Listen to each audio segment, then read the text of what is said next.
Full News Headquarters.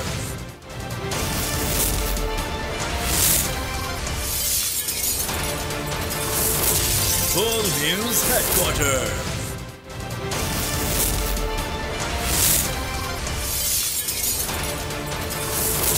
Full News Headquarters. बिस्मिल्लाहिर्रहमानिर्रहीम, अस्सलाम वालेकुम। बोल न्यूज़ हेडक्वार्टर्स में खुश आमदीद। मैं हूँ सोनिया शेख और मैं हूँ अफशीन कुरैशी। हेडलाइंस आपने जानी, बुलेटिन की टॉप स्टोरीज में आज शामिल करेंगे। बड़ी अदालत में बड़ा मुकदमा। एपिक्स कमेटी का फैसला क्या? अवाम के लिए कड़ी सजा। और पीएसएल कराची में होगा। बुलेटिन का आगाज करेंगे और आगाज पर अहम खबर शामिल करेंगे कराची से। कोरंगी सेक्टर 50C में कायम गोदाम में आग लग गई है। फायर ब्रिगेड और रेस्क्यू एहलकार ने जाए वकुआ पर पहुंचकर कार्रवाइयां शुरू कर दी हैं। फायर ब्रिगेड की 3 गाड़ियां आग बुझाने में इस वक्त मजीद जानेंगे अपने नुमाइंदा काशान सिद्दीकी से। काशान, ये बताइएगा कि किस हद तक आग पर काबू पा लिया गया है? जी बिल्कुल सोनिया, देखिए कोरंगी सेक्टर 50C में कायम मोम के गोदाम में जो है आग लगने का वाकया पेश आया है। रेस्क्यू काम की जानिब से इब्तिदाई तौर पर बताया गया है फायर ब्रिगेड और रेस्क्यू एहलकार जो है जाए वक्त पहुंच गए हैं। तमाम तर इंतजाम जो है वो शुरू कर दिए गए हैं। फायर फाइटर की जानिब से आग पर काबू पाने की कोशिश की जा रही है, जबकि फायर ब्रिगेड हुक्काम की जानिब से बताया गया 3 गाड़ियां जो है आग बुझाने में कैंप पे मसरूफ अमल है। रेस्क्यू हुक्काम की जानिब से मजीद बताया गया जानी नुकसान की कोई इत्तलात नहीं है। आग पर काबू पाने की कोशिश की जा रही है। जी ठीक है, आग पर काबू पाने की कोशिश की जा रही है। काशान अपडेट कर रहे थे, बहुत शुक्रिया आपका।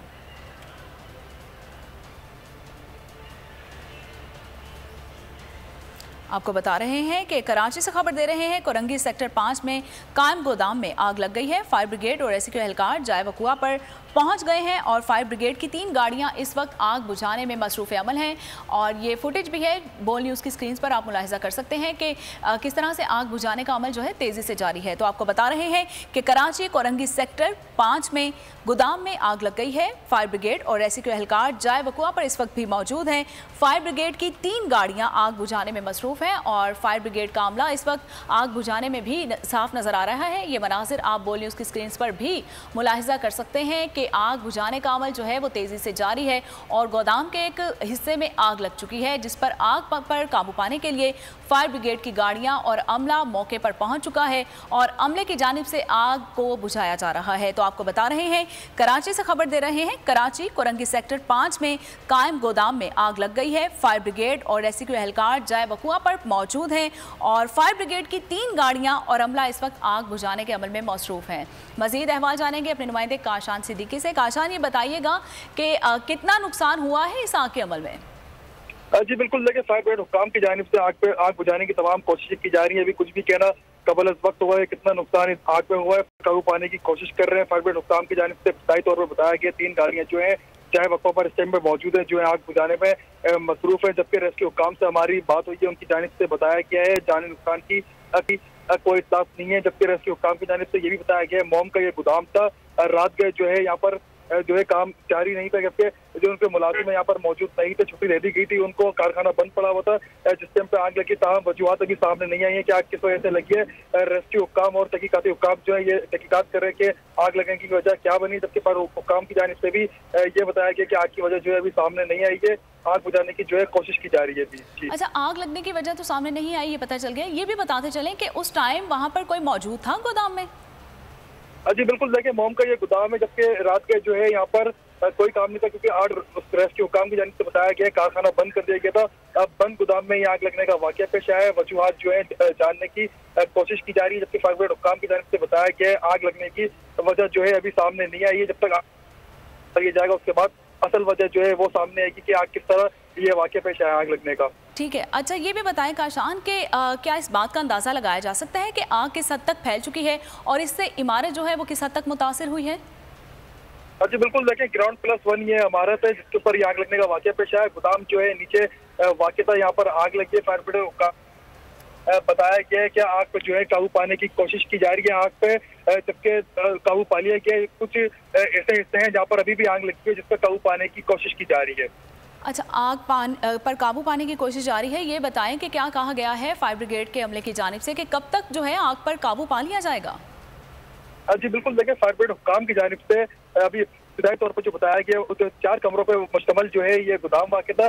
2 कमरों में जो है आग बुझा दी गई है, जबकि एक कमरे के अंदर आग जो है मामूली आग लगी है, जिसके ऊपर काबू पाने की कोशिश की जा रही है। फायर ब्रिगेड हुक्काम की जानिब से बताया गया है तो कुछ देर में उस आग के ऊपर जो है मुकम्मल काबू पा लिया जाएगा, जबकि फायर फाइटर जो है आग बुझाने की कोशिश में मसरूफ अमल है।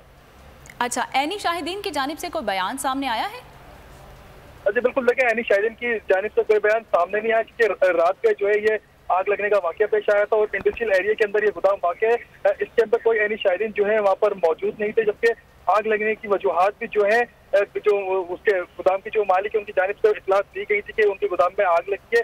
तो इस इतला के ऊपर फायर ब्रिगेड हुक्काम और रेस्क्यू हुक्काम यहाँ पर पहुंचे हैं, जबकि ऐनी शाहिदीन वहाँ कोई मौजूद नहीं था। फायर ब्रिगेड हुक्काम की जानिब से फिलहाल अभी इतना ही बताया गया है कि आग पर काबू पाने की तमाम कोशिशें की जा रही है। 4 कमरों के ऊपर मुश्तमल जो गोदाम था, 3 कमरों की आग जो है उसको बुझा दिया गया, जबकि एक कमरे में आग जो है मामूली नौयत की लगी हुई है, जिसको आग बुझाने की कोशिश की जा रही है।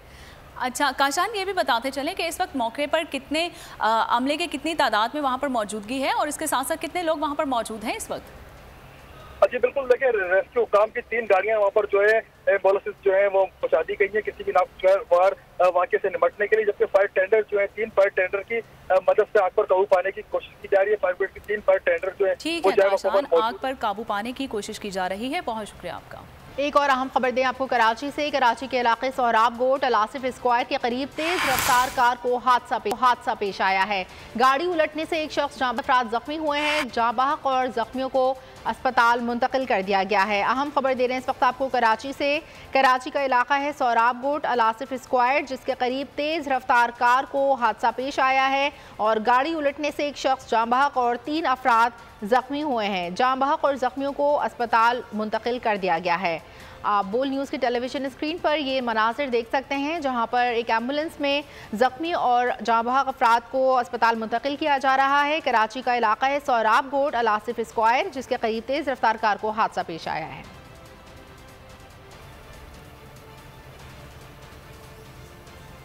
जरा सी गफलत ने कई घरों में सफ़े मातम बिछा दी है। रहीम यार खान में खौफनाक ट्रैफिक हादसा पेश आया है, जिसमें 13 अफराद जाँ बहक हो गए हैं। मोटरवे M5 पर रुकनपुर के करीब टायर फटने से मुसाफिर वैन उलट गई है। वैन में फंसे जख्मियों को निकाला जा रहा था कि एक और गाड़ी वैन से आ टकराई।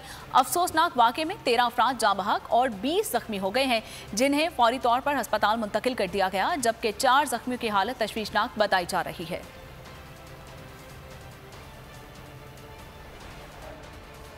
डेप्यूटी चेयरमैन जाहिर शाह को चेयरमैन नैब का इजाफी चार्ज मिल गया। नोटिफिकेशन जारी कर दिया गया। एलामिया के मुताबिक जाहिर शाह की तैनाती 22 फरवरी से की गई है और वो इस ओहदे पर नए चेयरमैन के इंतखाब तक काम करते रहेंगे। साबिक चेयरमैन सुल्तान ने काम में मुदाखलत पर तहफ़्फ़ुज़ात के बाइस 21 फरवरी को अपने ओहदे से इस्तीफ़ा दे दिया था।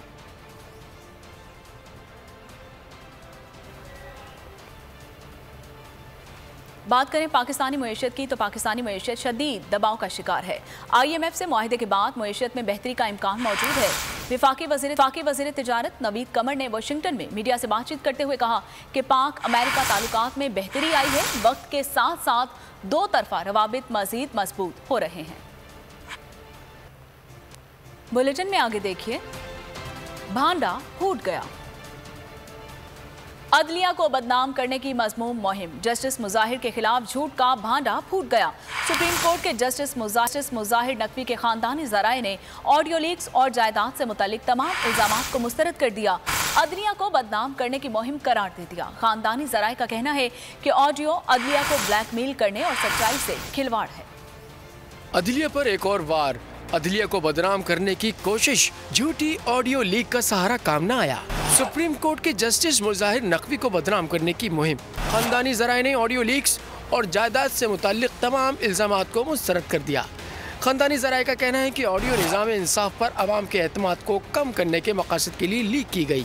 ऑडियो क्लिप का मकसद जस्टिस नकवी की साख को बदनाम करना है। ऑडियो 10 सितंबर 2022 को पेश आने वाले वाक़े से मुताल्लिक है। जस्टिस नकवी अपनी सरकारी गाड़ी में सफर कर रहे थे। जस्टिस नकवी खुद गाड़ी चला रहे थे। लाहौर में शादमान यू टर्न पर पुलिस वार्डन ने इन्हें रोका। वार्डन ने गाड़ी के शीशे की खिड़कियों पर एतराज किया। वार्डन को बार बार बताया गया कि सुप्रीम कोर्ट की सरकारी गाड़ी है।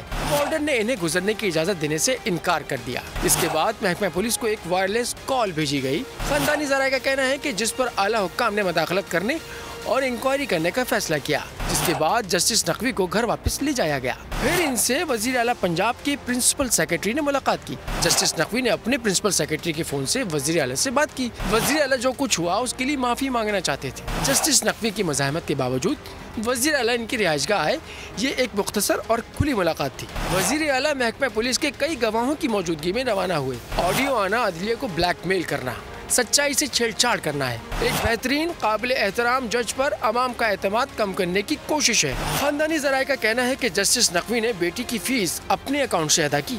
वो बरतानिया में ज़ेर तालीम है। जस्टिस नकवी या इनके खानदान के पास लाहौर में कोई प्लॉट नहीं। नून लीग की अदलिया मुखालिफ मुहिम, इंसाफ के शिकंजे में जकड़े जाने का खौफ, जजेस को दबाव में लाने का प्लान, सुप्रीम कोर्ट के बेहतरीन जजेस को टारगेट कर लिया। खुलकर जस्टिस मुज़ाहिर अली अकबर नकवी की मुखालिफत पर उतर आई। जस्टिस मुज़ाहिर नकवी आला अदालत के आला जज सुप्रीम कोर्ट और इससे पहले लाहौर हाई कोर्ट में इंसाफ की फराहमी की एक मिसाल। जजेस खुद नहीं बोलते, इनके फैसले बोलते हैं। नून लीग को इंसाफ का खौफ या जराइम को छुपाने का प्लान, बेहतरीन जजेस के खिलाफ मजमूम मुहिम, जस्टिस मुज़ाहिर अली अकबर नकवी की मुखालिफत क्यों? Justice Mazahar Ali Akbar Naqvi supreme court के बड़े बेंचेस का हिस्सा, बड़े बड़े फैसले, एक ऐसे मुंसिफ जिनके बारे में सब जानते हैं कि इंसाफ की खातिर किसी किस्म का दबाव कबूल नहीं करते। लाहौर हाई कोर्ट का भी शानदार रिकॉर्ड, 10 साल में 37,000 मुकदमात का फैसला दिया। जस्टिस मुज़ाहिर अली अकबर नकवी 16 मार्च 2020 को सुप्रीम कोर्ट में जज तैनात हुए। यहाँ भी वही अज़्म, वही जुर्रत, 22 करोड़ आवाम को इंसाफ की फराहमी का मिशन। परवेज मुशर्रफ के खिलाफ संगीन गद्दारी केस हो, इमरान खान धरना केस, फैसला सिर्फ और सिर्फ इंसाफ के मुताबिक। पीडीएम रहनुमाओं के ज़ेरे समात केसेस पर असरअंदाज होने के मामले पर चीफ जस्टिस उमर अता बंदियाल ने खुद नोटिस लिया तो ये जस्टिस मुज़ाहिर अली अकबर नकवी ही थे जिनके नोट पर ये कदम उठाया गया। उससे पहले लाहौर हाई कोर्ट में भी बेमिसाल मुंसिफ का शानदार रिकॉर्ड, 10 साल में 37,000 मुकदमात निपटाने का एजाज जस्टिस मुज़ाहिर अली अकबर नकवी को हासिल है।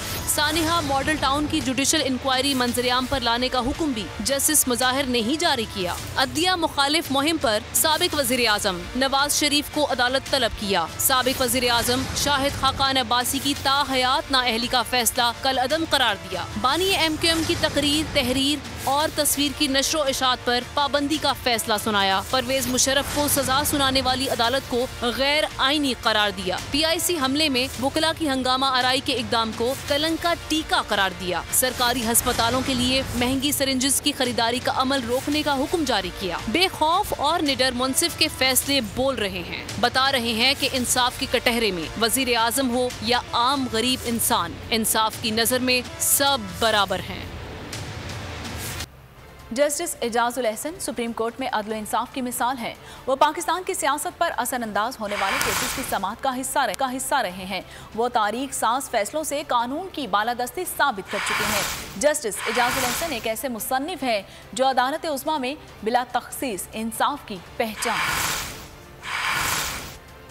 आईन और कानून के पासदार, अदलिया की आजादी के अलमबरदार, इंसाफ की तवाना आवाज, सुप्रीम कोर्ट के माथे का झूमर। जस्टिस एजाजुल एहसन अदालत उज़्मा के सीनियर जजेस में से एक है। मुल्क की सियासत पर असरअंदाज होने वाले अहम तरीन मुकदमात की समाअत का हिस्सा रहे। फिर नून लीग जस्टिस एजाजुल एहसन के खिलाफ क्यों तनकीद कर रही है? क्योंकि उन्होंने हक और इंसाफ के मुताबिक फैसले दिए। नून लीग ने अपने खिलाफ आने वाले फैसलों को चैलेंज किया, न ही किसी ने इनको खिलाफ कानून करार दिया।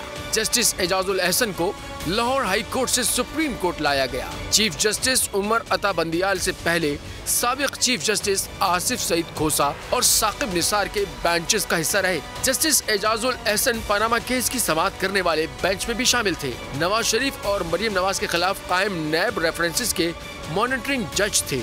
वो आसिफ जरदारी के खिलाफ जाली बैंक अकाउंट्स केस की समाअत करने वाले बेंच में भी शामिल थे।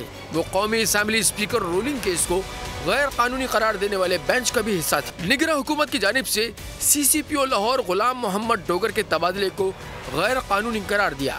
तो फिर सवाल ये पैदा होता है कि नून लीग अपने खिलाफ आने वाले फैसलों के खिलाफ अदालत क्यों नहीं गई?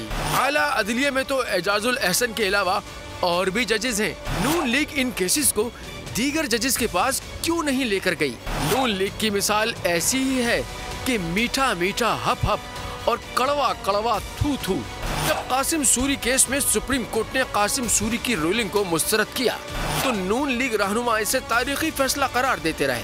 दिलचस्प बात यह है कि एजाजुल एहसन समेत 5 जज इस केस के बेंच में शामिल थे और जब फैसले खिलाफ आए तो नून लीगी रहनुमाओं ने अदलिया के खिलाफ बहस खोल लिया। अब एक बार फिर मुस्लिम लीग नून को ये खौफ सताने लगा है कि पंजाब में इलेक्शन पर मुमकिन तौर पर फैसला इनके खिलाफ होने जा रहा है, तो वावेला करना शुरू कर दिया।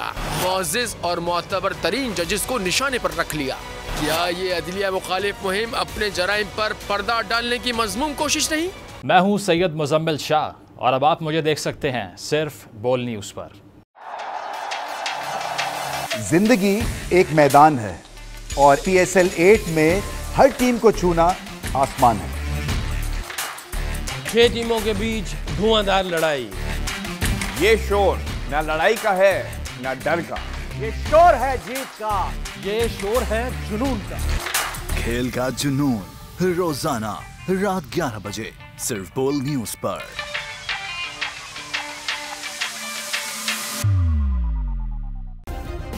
सब्सक्राइब करें और बेल दबाएं ताकि कोई खबर रह न जाए।